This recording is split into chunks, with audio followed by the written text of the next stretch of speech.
ದರ್ಶನ್ ವಿರುದ್ಧ ಸಾಕಷ್ಟು ಆರೋಪಗಳು, ಹಲ್ಲೆಯ ಆರೋಪಗಳು, ವಿವಾದದ ಆರೋಪಗಳು ಈ ಹಿಂದೆ ಕೇಳಿ ಬಂದಿದ್ವು.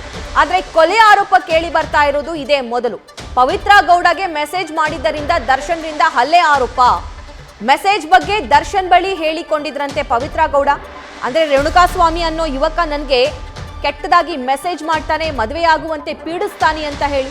ಮೆಡಿಕಲ್ ಶಾಪ್ನಲ್ಲಿ ಆತ ಕೆಲಸ ಮಾಡ್ತಾ ಇದ್ದ ಅನ್ನೋ ಡೀಟೇಲ್ಸ್ ಇದೆ. ಮೋರಿ ಬಳಿ ರೇಣುಕಾಸ್ವಾಮಿ ಮೃತದೇಹವನ್ನ ದರ್ಶನ್ ಬೌನ್ಸರ್ಸ್ ಎಸ್ದು ಹೋಗಿರ್ತಾರೆ. 1 ತಿಂಗಳ ಬಳಿಕ ರೇಣುಕಾಸ್ವಾಮಿಯ ಗುರುತು ಪತ್ತೆಯಾಗುತ್ತೆ. ನಂತರ ಸಿಡಿಆರ್ ಪತ್ತೆ ಮಾಡಿದಾಗ ದರ್ಶನ್ ಪಾತ್ರದ ಬಗ್ಗೆ ಸುಳಿವು ಸಿಗುತ್ತೆ. ಸಿಡಿಆರ್ನಲ್ಲಿ ಈ ಬಗ್ಗೆ ಮಾಹಿತಿಯನ್ನ ಕಲೆಕ್ಟ್ ಮಾಡೋ ಕೆಲಸ ಆಗುತ್ತೆ.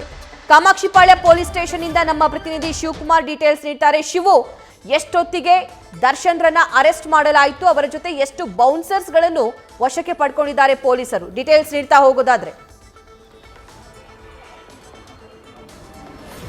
ಸದ್ಯಕ್ಕೆ ನಟ ದರ್ಶನ್ ರನ್ನ ಅರೆಸ್ಟ್ ಮಾಡಿರೋ ಮಾಹಿತಿ, ಪ್ರಾಥಮಿಕ ಮಾಹಿತಿಯನ್ನು ಅಷ್ಟೇ ಪೊಲೀಸರು ಬಿಟ್ಕೊಡ್ತಿರುವಂತದ್ದು. ಈ ಬಗ್ಗೆ ಸ್ವತಃ ಬೆಂಗಳೂರು ಪೊಲೀಸ್ ಕಮಿಷನರ್ 11 ಗಂಟೆಗೆ ಪ್ರತಿಕ್ರಿಯೆಯನ್ನು ನೀಡ್ತೀನಿ ಅಂತ ಹೇಳ್ತಿದ್ದಾರೆ. ಅಂದ್ರೆ ಪ್ರಕರಣಕ್ಕೆ ಸಂಬಂಧಪಟ್ಟಂತೆ ನಟ ದರ್ಶನ್ ಅರೆಸ್ಟ್ ಆಗಿರುವಂತದ್ದು ಕನ್ಫರ್ಮ್. ಆದ್ರೆ ನಟ ದರ್ಶನ್ ಜೊತೆಲಿ ಎಷ್ಟು ಮಂದಿ ಅರೆಸ್ಟ್ ಆಗಿದ್ದಾರೆ ಅನ್ನೋದ್ರ ಬಗ್ಗೆ ಇದುವರೆಗೂ ಯಾವುದೇ ರೀತಿಯಂತ ಖಚಿತತೆ ಇಲ್ಲ. ಆದ್ರೆ ನಿನ್ನೆ 2 ಬೌನ್ಸರ್ಗಳನ್ನ ಕಾಮಾಕ್ಷಿಪಾಳ್ಯ ಪೊಲೀಸರು ವಶಕ್ಕೆ ಪಡ್ಕೊಂಡಿದ್ರು ಅನ್ನೋ ಮಾಹಿತಿ ಇರುವಂತದ್ದು. ಬೌನ್ಸರ್ಗಳು ಕೊಟ್ಟಂತ ಖಚಿತ ಮಾಹಿತಿ ಆಧಾರದ ಮೇಲೆ ಮೈಸೂರಿನಲ್ಲಿ ನಟ ದರ್ಶನ್ ಅನ್ನ ಕಾಮಾಕ್ಷಿಪಾಳ್ಯ ಪೊಲೀಸರು ಅರೆಸ್ಟ್ ಮಾಡಿ ಈಗ ಬೆಂಗಳೂರಿಗೆ ಕರ್ಕೊಂಡ್ ಬರ್ತಿರುವಂತದ್ದು. ಸದ್ಯ ಮೃತ ರೇಣುಕಾಸ್ವಾಮಿ ಏನಿದ್ದಾನೆ ಆತನ ತಾಯಿಯಿಂದ ಹೇಳಿಕೆ ಪಡ್ಕೊಳ್ಳುವಂತ ಕೆಲಸವನ್ನ ಸದ್ಯ ಕಾಮಾಕ್ಷಿಪಾಳ್ಯ ಪೊಲೀಸರು ಮಾಡ್ತಿರುವಂತದ್ದು. ಬೆಂಗಳೂರಿನ ಪಶ್ಚಿಮ ವಿಭಾಗದ ಹಿರಿಯ ಪೊಲೀಸ್ ಅಧಿಕಾರಿಗಳು ಕಾಮಾಕ್ಷಿಪಾಳ್ಯ ಪೊಲೀಸ್ ಠಾಣೆಯಲ್ಲಿ ಬೀಡು ಬಿಟ್ಟಿರುವಂತದ್ದು. ಒಂದ್ ಕಡೆ ಕಾಮಾಕ್ಷಿಪಾಳ್ಯ ಪೊಲೀಸ್ ಠಾಣೆಯಲ್ಲಿ ಮೃತ ರೇಣುಕಾಸ್ವಾಮಿ ಕುಟುಂಬಸ್ಥರಿಂದ ಹೇಳಿಕೆ ಪಡೆಯುವಂತ ಕೆಲಸವನ್ನ ಪೊಲೀಸ್ ಅಧಿಕಾರಿಗಳು ಮಾಡ್ತಿದ್ರೆ, ಮತ್ತೊಂದು ಕಡೆ ಕಾಮಾಕ್ಷಿಪಾಳ್ಯ ಪೊಲೀಸ್ ಠಾಣೆಯ ಹೊರಭಾಗದಲ್ಲಿ ನೂರಾರು ಜನ ಸೇರ್ಕೊಂಡಿರುವಂತದ್ದು. ಕೆಲವೊಂದು ಕಡೆ ದರ್ಶನ್ ಅಭಿಮಾನಿಗಳು ಕೂಡ ಸೇರ್ಕೊಂಡಿರುವಂತದ್ದು. ಮತ್ತೊಂದು ಕಡೆ ಹಿರಿಯ ಪೊಲೀಸ್ ಅಧಿಕಾರಿಗಳು ಸೇರಿದಂತೆ ಪೊಲೀಸ್ ಬಂದೋಬಸ್ತ್ ಅನ್ನು ಕೂಡ ಇಲ್ಲಿ ಕಾಮಾಕ್ಷಿಪಾಳ್ಯ ಪೊಲೀಸ್ ಠಾಣೆಯಲ್ಲಿ ಜಾಸ್ತಿಯನ್ನ ಮಾಡಿರುವಂತದ್ದು. ಕಳೆದ ಶನಿವಾರ ರಾತ್ರಿ ಇಲ್ಲಿ ಅಂದ್ರೆ ಕಾಮಾಕ್ಷಿಪಾಳ್ಯ ಪೊಲೀಸ್ ಠಾಣೆಯ ಕೂಗಳತೆ ದೂರದಲ್ಲೇ ಬರುವಂತಹ ಸತ್ವ ಅಪಾರ್ಟ್ಮೆಂಟ್ ನ ಬಳಿಯಲ್ಲಿ ಒಂದು ಅಪರಿಚಿತ ಶವ ಪತ್ತೆ ಆಗುತ್ತೆ. ಆ ಪ್ರಕರಣವನ್ನು ಭೇದಿಸಿದಂತ ಪೊಲೀಸರಿಗೆ ಇಡೀ ಪ್ರಕರಣದ ಹಿಂದೆ ದರ್ಶನ್ ಬೌನ್ಸರ್ಗಳು ಹಾಗೂ ದರ್ಶನ್ ಪಾತ್ರ ಪ್ರಮುಖವಾಗಿ ಘಟನೆ ಆಗುವಂತದ್ದು. ಸದ್ಯ ಅಪರಿಚಿತ ವ್ಯಕ್ತಿ ಏನು ಶವವಾಗಿ ಪತ್ತೆ ಆಗ್ತಾನೆ, ಆತನ ಆಧಾರ್ ಕಾರ್ಡ್ ಜೊತೆಗೆ ಆತನ ಮೊಬೈಲ್ ನಂಬರ್ ಅನ್ನು ಆಧರಿಸಿ ಆತನ ಮೊಬೈಲ್ ಸಿಡಿಆರ್ ಅನ್ನ ಪಡ್ಕೊಳ್ಳುವಂತ ಕೆಲಸವನ್ನ ಕಾಮಾಕ್ಷಿಪಾಳ್ಯ ಪೊಲೀಸರು ಮಾಡುವಂತದ್ದು. ತದನಂತರದಲ್ಲಿ ಆತನಿಗೆ ಬಂದಂತಹ ಫೋನ್ಗಳಾಗಿರ್ಬೋದು, ಅಂದ್ರೆ ಘಟನೆ ಆತ ಯಾವಾಗ ಅಪರಿಚಿತ ಶವವಾಗಿ ಪತ್ತೆ ಆಗ್ತಾನೆ ಅದರ 24 ಗಂಟೆ ಹಿಂದಿನ ಸಿಡಿಆರ್ ಅನ್ನ ತೆಗೆಯುವಂತ ಕೆಲಸವನ್ನ ಕಾಮಾಕ್ಷಿಪಾಳ್ಯ ಪೊಲೀಸರು ಮಾಡುವಂತದ್ದು. ಅದರಂತೆ ಆತನಿಗೆ ಬಂದಂತಹ ಲಾಸ್ಟ್ ಕಾಲ್ಗಳ ಆಧಾರದ ಮೇಲೆ ಎಲ್ಲರಿಗೂ ಕೂಡ ನೋಟಿಸ್ ಅನ್ನು ಕೊಡುವಂತ ಕೆಲಸವನ್ನು ಮಾಡ್ತಾರೆ, ವಿಚಾರಣೆ ಮಾಡುವಂತ ಕೆಲಸವನ್ನು ಕೂಡ ಮಾಡ್ತಾರೆ. ಸದ್ಯ ಅದೇ ಪ್ರಕರಣಕ್ಕೆ ಸಂಬಂಧಪಟ್ಟಂತೆ ದರ್ಶನ್ ಬೌನ್ಸರ್ಗಳನ್ನ ಯಾವಾಗ ಕಾಮಾಕ್ಷಿಪಾಳ್ಯ ಪೊಲೀಸರು ವಶಕ್ಕೆ ಪಡ್ಕೊಂಡು ವಿಚಾರಣೆಯನ್ನು ಮಾಡ್ತಾರೆ ಆಗ ಎಲ್ಲಾ ಅಂಶಗಳು ಹೊರಗಡೆ ಬಂದಿರುವಂತದ್ದು. ಮೃತ ರೇಣುಕಾಸ್ವಾಮಿ ಏನಿದ್ದಾನೆ ಈತ ಪವಿತ್ರ ಗೌಡಳಿಗೆ ಸೋಷಿಯಲ್ ಮೀಡಿಯಾದಲ್ಲಿ ಮೆಸೇಜ್ ಅನ್ನ ಮಾಡ್ತಿರ್ತಾರೆ. ಇದಕ್ಕೆ ಸಂಬಂಧಪಟ್ಟಂತೆ ಆತ ಮೂಲತಃ ಚಿತ್ರದುರ್ಗದವನು.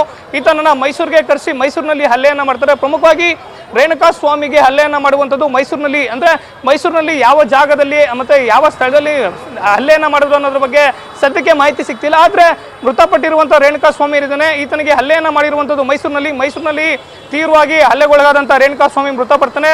ಆತನನ್ನ ಮೈಸೂರಿನಿಂದ ಬೆಂಗಳೂರಿಗೆ ತಗೊಂಬಂದು ಇಲ್ಲಿ ಸತ್ವ ಅಪಾರ್ಟ್ಮೆಂಟ್ ನ ಹೊರಭಾಗದಲ್ಲಿ ಬರುವಂತಹ ರಾಜ್ ಕಾಲುವೆಯಲ್ಲಿ ಮೃತ ಬಾಡಿಯನ್ನ ಎಷ್ಟು ಪರಾರಿಯಾಗಿರೋ ಅನ್ನೋ ಮಾಹಿತಿ ಸದ್ಯಕ್ಕೆ ಸಿಕ್ಕಿರುವಂತದ್ದು. ಸದ್ಯ ದರ್ಶನ್ ಸೇರಿ 2 ಬೌನ್ಸರ್ಗಳನ್ನ ಅರೆಸ್ಟ್ ಮಾಡಿದಾರೆ ಅನ್ನೋ ಮಾಹಿತಿ ಸದ್ಯಕ್ಕೆ ಸಿಕ್ಕಿರುವಂತದ್ದು. ಮುಂದಿನ ವಿಚಾರಣೆ ಅಂದ್ರೆ ಯಾವ ಕಾರಣಕ್ಕೆ ಆಯ್ತು, ಕೇವಲ ಆಕೆ ಅಂದ್ರೆ ಪವಿತ್ರ ಗೌಡಳಿಗೆ ಮೆಸೇಜ್ ಮಾಡಿದ ಕಾರಣಕ್ಕಾಗಿ ಈ ರೀತಿಯಿಂದ ಕೃತ್ಯ ಆಯ್ತಾ ಅಥವಾ ಬೇರೆ ಏನಾದರೂ ಕಾರಣ ಇದೆ ಅನ್ನೋದನ್ನ ಪೊಲೀಸರ ಮುಂದಿನ ತನಿಖೆಯಿಂದ ಅಷ್ಟೇ ಗೊತ್ತಾಗಬೇಕಾಗುತ್ತೆ.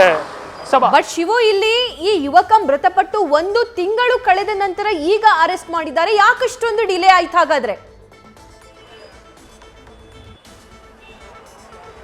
ಸದ್ಯ ಕಾಮಾಕ್ಷಿಪಾಳ್ಯ ಪೊಲೀಸರು ದಾಖಲು ಮಾಡಿರುವಂತಹ ಎಫ್ಐಆರ್ ನ ಪ್ರಕಾರವಾಗಿ 9ನೇ ತಾರೀಕು ಸಾಯಂಕಾಲ ನಮಗೆ ಸತ್ವ ಅಪಾರ್ಟ್ಮೆಂಟ್ಸ್ ನ ಮುಂಭಾಗದಲ್ಲಿ ಒಂದು ಅಪರಿಚಿತ ಶವ ಪತ್ತೆ ಆಗುತ್ತೆ ಅಂತೇಳಿ ಅಂದ್ರೆ ಪೊಲೀಸರು ದಾಖಲು ಮಾಡಿರುವಂತಹ ಎಫ್ಐಆರ್ ನಲ್ಲಿ ಎಲ್ಲೂ ಕೂಡ ಅವರು ಮೆನ್ಷನ್ ಅನ್ನ ಮಾಡಿಲ್ಲ. 2 ತಿಂಗಳ ಮುಂಚೆ ಘಟನೆ ಆಗಿದೆ ಅಂತೇಳಿ ಪೊಲೀಸರು ಎಫ್ಐಆರ್ ನಲ್ಲಿ ಸ್ಪಷ್ಟವಾಗಿ ಮೆನ್ಷನ್ ಮಾಡಿದ್ದಾರೆ. 9ನೇ ತಾರೀಕು ಸಂಜೆ ನಮಗೆ ಸತ್ವ ಅಪಾರ್ಟ್ಮೆಂಟ್ ನ ಮ್ಯಾನೇಜರ್ ಏನಿದ್ದಾನೆ ಆತನಿಂದ ದೂರನ್ನ ಬಂತು. ಅಲ್ಲಿ ಹೋಗಿ ನೋಡಿದಂತಹ ಸ್ಥಳದಲ್ಲಿ ಒಂದು ಯುವಕನ ಅಪರಿಚಿತ ಶವ ಪತ್ತೆ ಆಗುತ್ತೆ.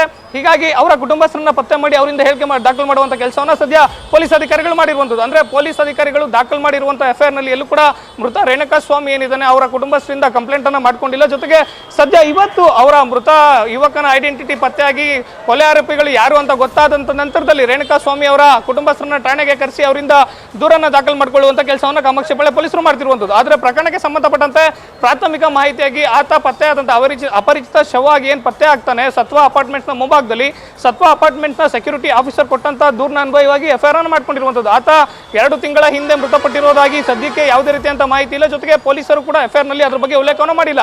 9ನೇ ತಾರೀಕು ಆತ ಅಪರಿಚಿತ ಶವ ಪತ್ತೆ ಆಗುತ್ತೆ. ಅದನ್ನು ನಾವು ತನಿಖೆ ಕೈಗೊಂಡಂತ ಸಂದರ್ಭದಲ್ಲಿ ಇವೆಲ್ಲ ಅಂಶಗಳು ಹೊರ ಬಂದಿರೋದಾಗಿ ಸದ್ಯ ಪೊಲೀಸ್ ಅಧಿಕಾರಿಗಳು ತಿಳಿಸಿರುವಂತದ್ದು. ಸಭಾ ನ್ಯೂಸ್ ಫಸ್ಟ್ ನಿರ್ಭೀತಿಯಿಂದ ನಿಮ್ಮ ಪರವಾಗಿ.